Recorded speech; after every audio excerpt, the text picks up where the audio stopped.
All right, let's put it all together with exponential functions. We're going to take what we learned about exponential equations, add in our knowledge about percents, and now create equations that have percent increases or percent decreases. So a population of bacteria, increasing at a rate of 7.5% per hour.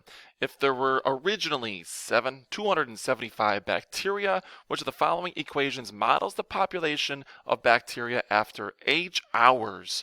So we need to create one of those y equals a times b to the x power. Get rid of anything that is linear. Goodbye, question number 3. Next up, it's a function, so we can use not y, but like p for the population, and function notation, the input being h for hours. Now, the initial amount of bacteria, there were 275. That's our a value. And now this is increasing at 7.5%. But remember, that number has to be added to 100% so that we keep the original amount, and then we raise that to an exponent, in this case to the h power. So I'm going to finish it off here, 275. This is going to be 107.5% to the h power. I look at my choices.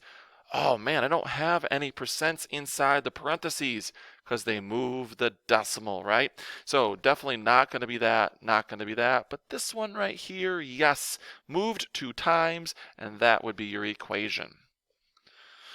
Next up, the population of Ketchum High School.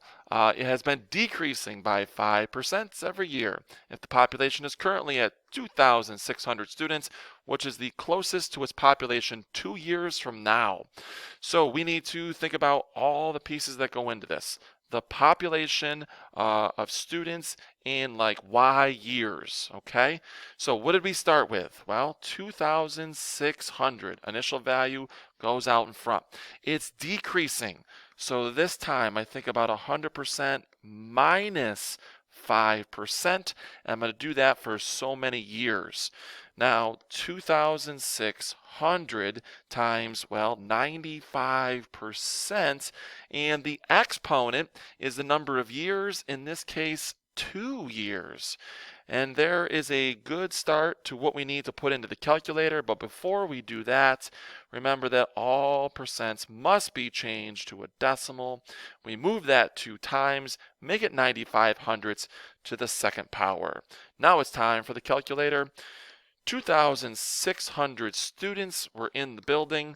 It decreased by 5%, so 95% of the population remained, and we are squaring that because we're doing it for 2 years.